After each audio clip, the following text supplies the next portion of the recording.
Mighty Mac, and he will be reading you from his Are new you book. looking for a chair? Back is back. Mac is back. Totally flaked out for a second. So here is our author, Marc Waldman. Yay! Well, hey guys, it is fabulous to be here. I really appreciate it. I want to thank Ms. Gross and the PTSA for having me in tonight. This is very exciting.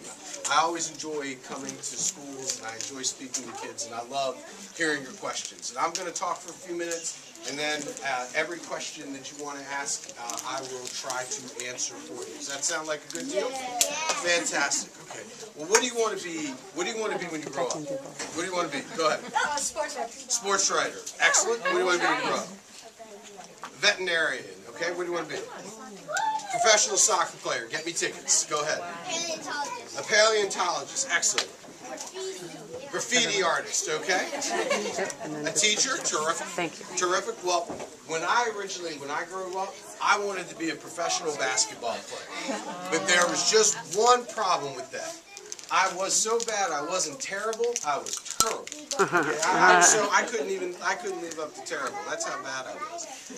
And then I had some dreams, and I said, all right, well, maybe I wanted to get into radio. I wanted to be like a wild and crazy morning DJ, except there was one problem with that, too.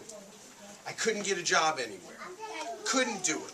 But I said to myself, you know what? I really like entertaining people, and I love to write, so maybe I should go ahead and become an author. Because you know what the neatest thing about writing is? Anything can happen. Anything can happen. If you have the craziest idea in your head, I want you to write it down. Have you ever had your teacher say to you, man, can't you just think outside the box a little more? Have you ever heard your teacher say that? Okay.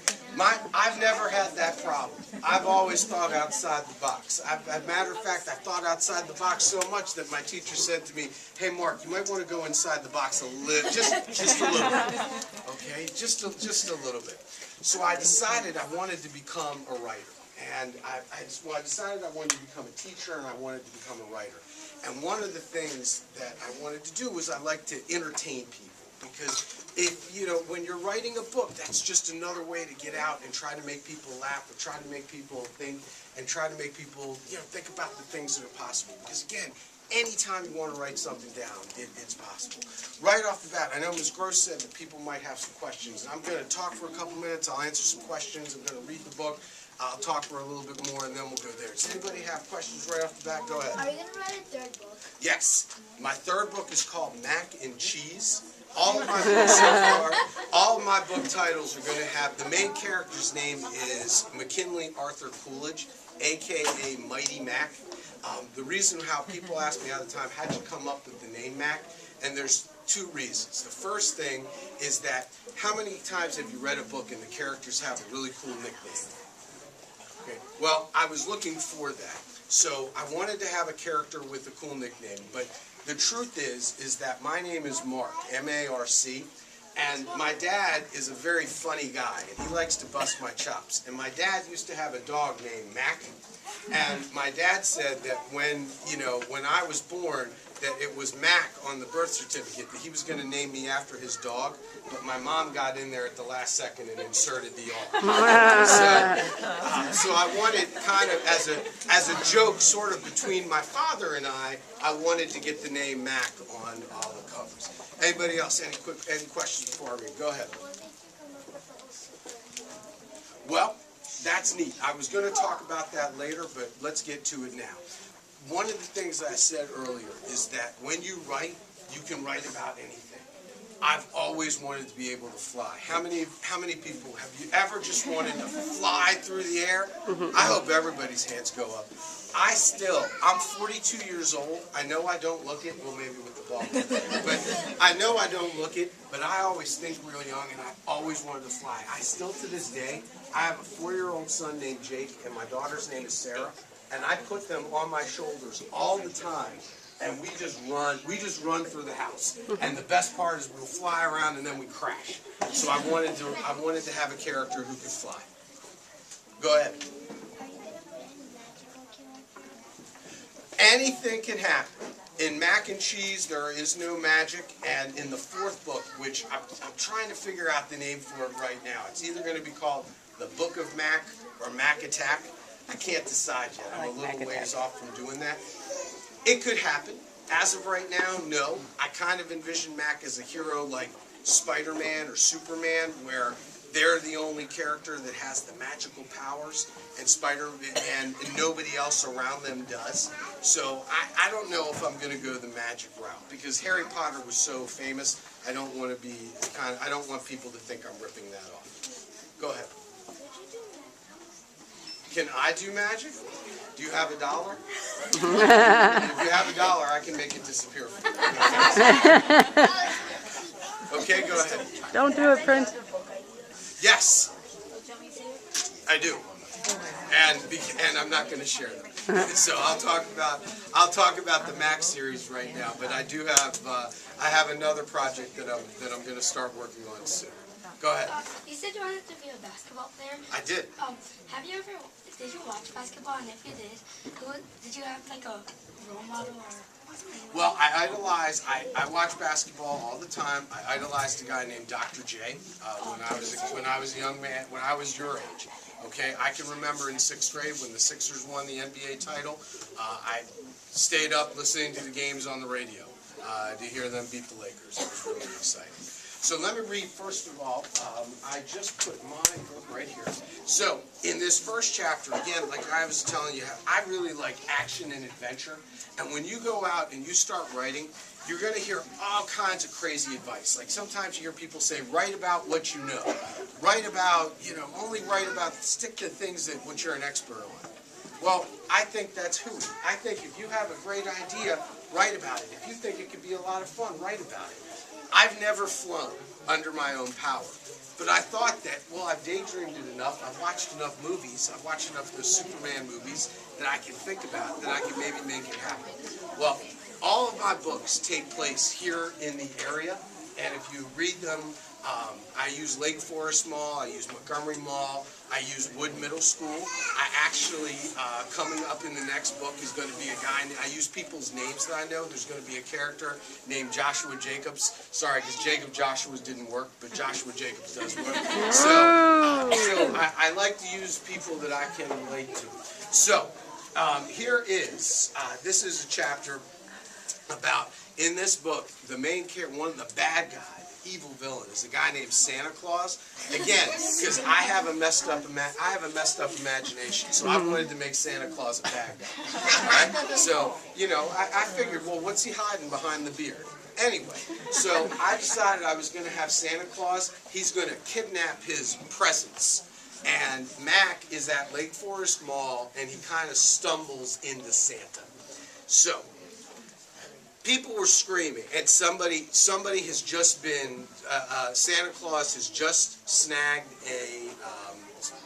Santa Claus has just kidnapped somebody, and he's trying to sneak the kid out of the mall, and what he's done is he pulled the fire alarms, so people think that there's a fire and everybody's running out. People were screaming and trampling one another trying to get out. The elves were screaming, fire, fire!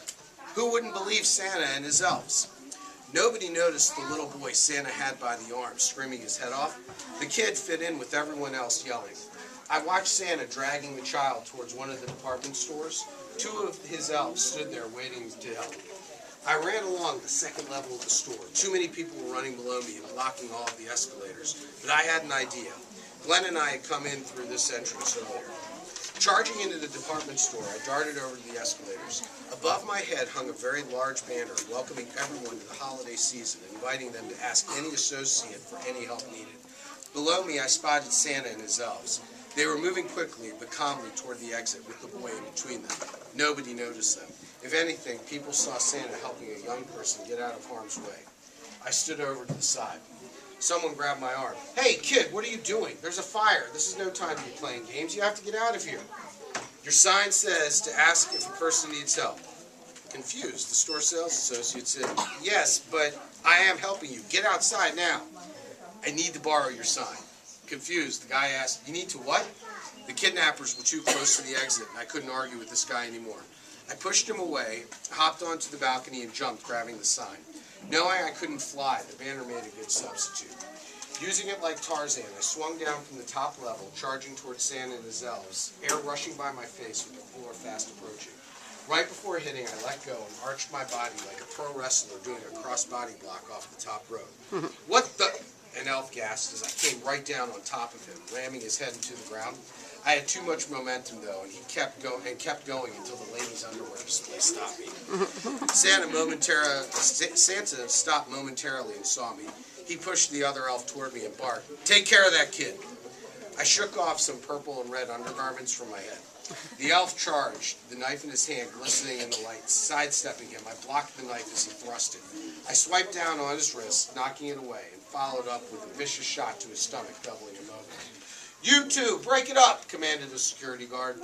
Santa made it out the door. I pushed the elf to the security guard and yelled, "Here, you take him. Check the security tape. That elf tried to kidnap a boy." Dashing outside, I spotted Santa steps away from his getaway van. For some reason, he stopped and gave me a look. He had the boy by his arms, but struggled to control him. That's all the time I needed. I charged like Maurice Jones-Drew on the goal line and barreled over Santa, knocking him and the boy to the ground. "Help!" shouted the boy. "Get out of here!" I exclaimed to him. The kid picked himself up off the ground and ran away. An elf grabbed me from behind, but I flipped him over my shoulder, throwing him hard to the ground. I greeted another elf with a sidekick to his gut. The first elf came back at me again and met the same fate.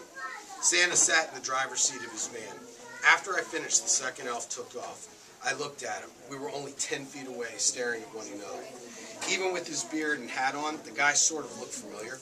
Two more elves jumped in the van, and as soon as the doors closed, they took off into traffic. I looked around and saw the panic starting to die down. Dad ordered me to keep a low profile, but that had just been shot to pieces. I couldn't let Santa get away. The van turned out of the parking lot and headed toward the highway. If it got there, I wouldn't be able to find it, as this van happened to be one of the million red soccer mom minivans. "Hey, kid, come here. You have some explaining to do." The security guard and the salesman from the store must have gotten together to compare notes and had a lot of questions. There was no time to answer them. Dad would understand. After all, I didn't plan any of this. "Sorry, guys. We'll talk later." As the security guard reached for me, I began running and jumped. Seconds later, the frostbeat wind screamed past my face as I took flight after Santa. So, again, I just want to make things interesting. One of my favorite authors is a guy named James Patterson, because what I like about him is that he writes short, quick chapters, and anytime you read any of my books, I just like to keep the story moving.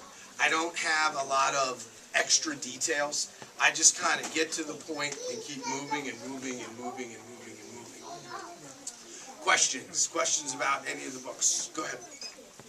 Okay? I noticed on the cover it's got like Santa's face. Mm-hmm. Yeah, the guy who designed the cover is an incredible artist by the name of Reed Carricker, like character, except there's no T. So, Reed, and it's really neat that when you get to this step, when you get to the stage where you're writing your book, they asked me, what do you think the cover looked like?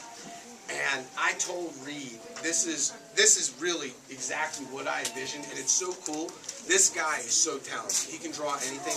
It's really, literally like he went into my brain and just sucked out exactly what I was talking about, or what I was thinking about. Go ahead.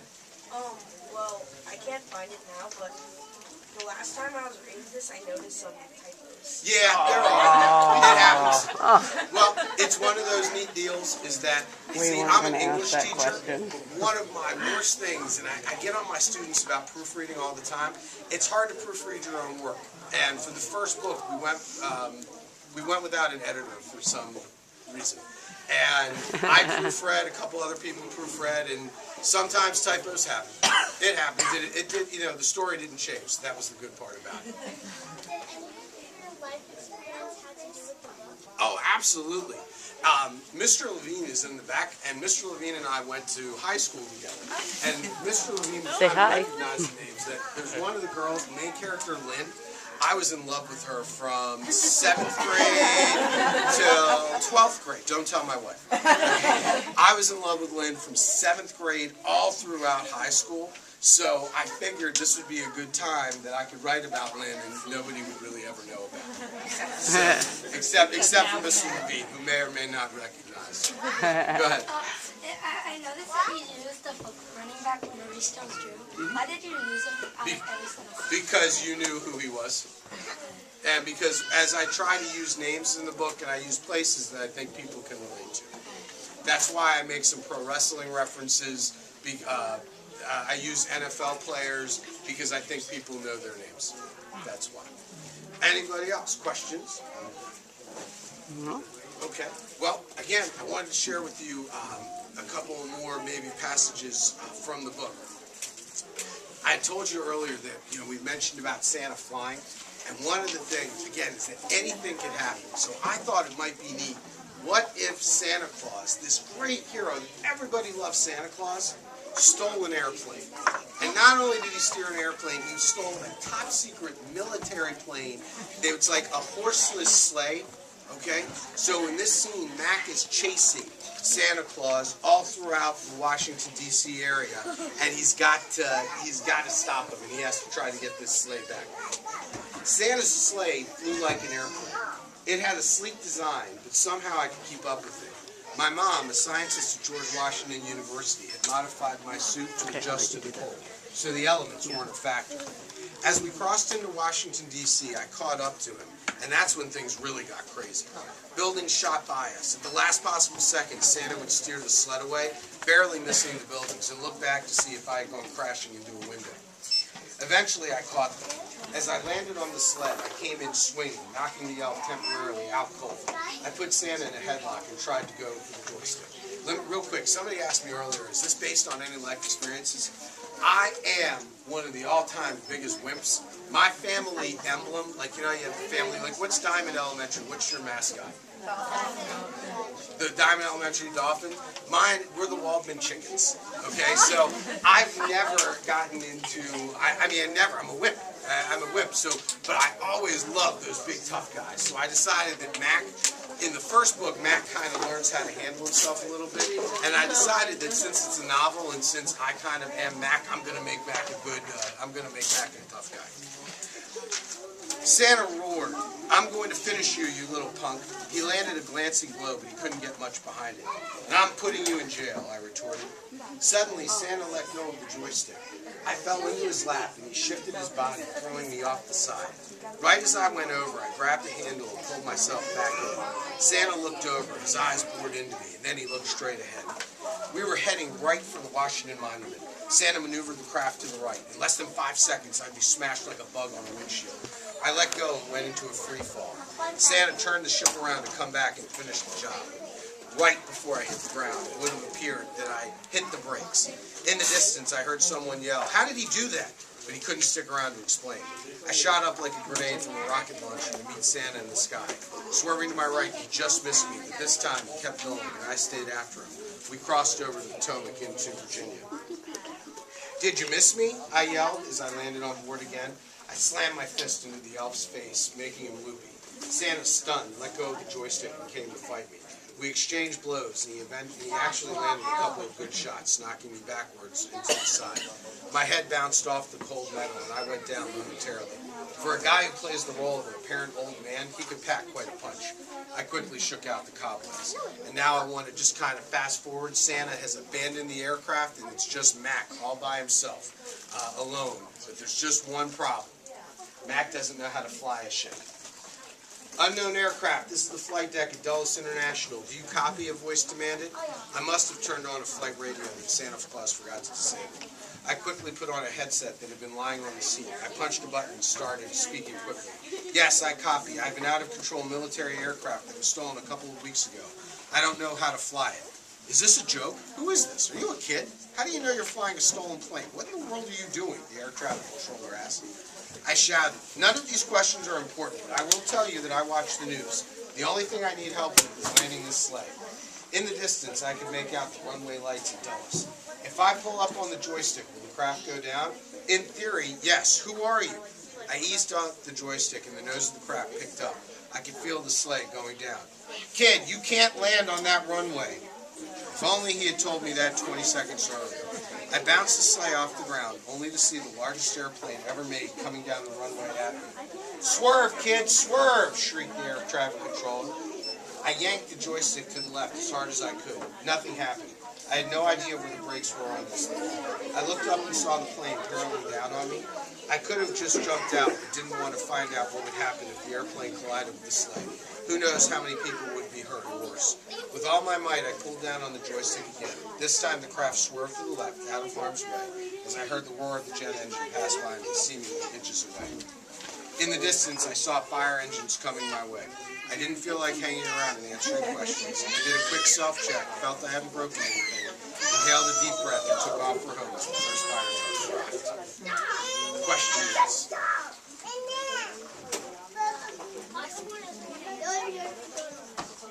Well, because he's 13 years old and he figured that nobody would believe him. Go ahead. You got nothing. Okay.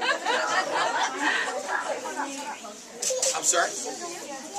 He has a suit that it's one of, it looks like this, and it's like one of those body, did you ever see The Incredibles? I kind of thought, I envisioned Mac wearing a suit like that, kind of like form-fitting, all right, and it's one of those neat suits that it always will resist the elements. I'm not going to test out if he's bulletproof, but you know, but that's it helps him in all kinds of weather. Why does he seem bigger in like the cover? It seems bigger. Well, because he's getting more confident, I think, and he's starting to kind of realize he's coming into who he is. So that's why that has to do with it. Is the girl in the front? Oh, that's Lynn. Yeah. Well, she had brown hair. Do you think it looks like? Do you know who I'm talking about? Comer? Yeah. Just a guess, right? Go ahead.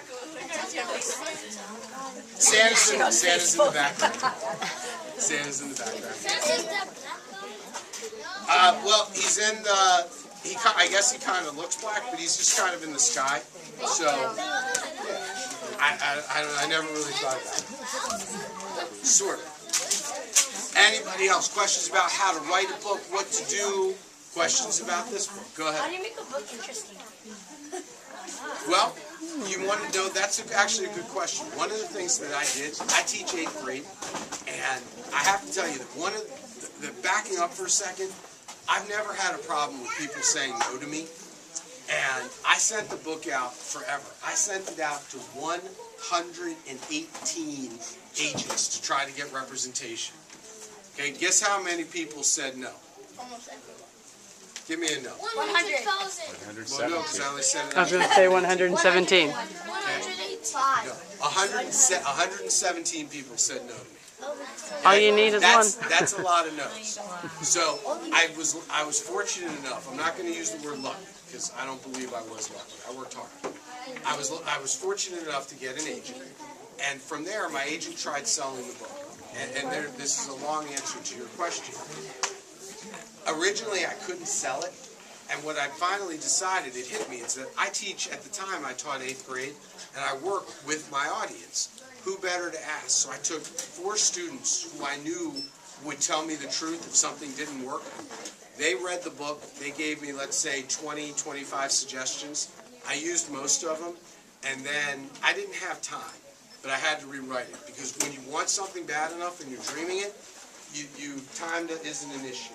Okay? If there's something you really want to do, you're not going to make excuses. Well, I had, at that time, I had a 2-year-old son, I had a wife who was 9 months pregnant, going to come any second, and I decided I had to write that book. So what I did is I had my students, they gave me their suggestions, and then we sold the book 2 months later.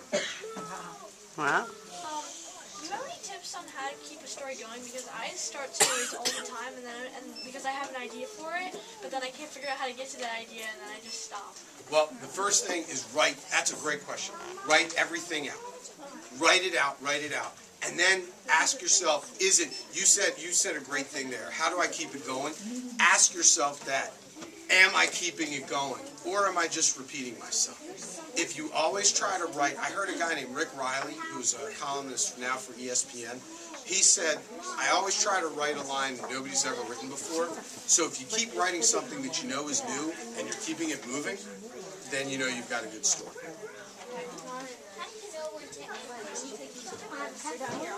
Well, I outline everything. How many of you guys, your teachers have said to you, you need to outline or use some kind of organizer? Okay. I outline all of my books, and I don't just sit down and write, so I kind of know where I'm going before I sit down. Okay, I know, now when I start the outline, generally I know how the book's going to start, I know the middle of the book, and I know the end, and then I try to plug everything else in. How many people know about the book? I hope a lot. I don't know. I don't know. I've been fortunate enough, I've been on TV a few times, I've been on radio a few times, I've done a lot of book signings, so I don't know, at least 10. 117. A lot? I don't know. No, I don't know. Not off the top of my head. So, I know I've sold enough that I've gotten 2 deals, and I hope to have that. So, anybody else? Questions? Ms. Gross, do you want to ask any of your questions? Go ahead. Nothing still? Did they? All right, well, I appreciate the enthusiasm. Go ahead. Has it ever been sold in another country? No, that would be great. Every now and then some talk gets thrown out, but I'll believe it when I see it. Go ahead. What do you mean? Like, did you have any stock and you couldn't think of Oh, all the time. It's hard, yeah. All the time. Even though I had the outline, there's a lot of times I would write a chapter and then I would finish it and I would go, that just stinks, and I would just erase it. So, yeah, that happens all the time. But you know what I kept doing though? I kept writing, and then I made it work. Go ahead. Who's going to be the villain in the Well, the villain in Mac and Cheese is a guy named Edgar Allan Poe, and he leaves cheesy poems all over Washington D.C. And that's how that's going to roll. Anybody else? Going once? Ms. Gross? All right, well, as I was reading the book to the kids, we wrote down questions, so I'm trying to find a couple that were not covered. You can take the first thing. In the first book, Mac gave the lion a Big Mac. Yes. Where did that come about? Well, I was trying to suck up to McDonald's at the time, and I had this grand vision of McDonald's and I going into business together. So I just thought, and I also, it was a play on Mac. Yep. What happens to Jackie? That is a great question. Jackie is the older sister, and she's going to keep appearing in the books. She kind of guides Mac along the way. And I don't want to say what happens at the end of the first book in case you didn't read it. Because there might be some people who hear that. Dun, dun, dun. Yeah, let's do one more. Does Glenn find out about Mac's powers? Not yet. One of the things that I'm doing is that nobody knows Mac is a hero. All the guys see at school is Mac has started to become tougher and has started to stick up for himself more, and they can't figure out why, but they're liking what they see, but they don't know about what he can do. Anybody else? All right. Well, guys, thank you so much for having me in here. This is great, and I hope if you ever have any questions, you can find me. Ask your parents' permission, but you can find me on Facebook, and you can shoot me, or you can go to my website and shoot me an email, and I'll get back to you. Absolutely. So, thanks very much. I appreciate you guys having me.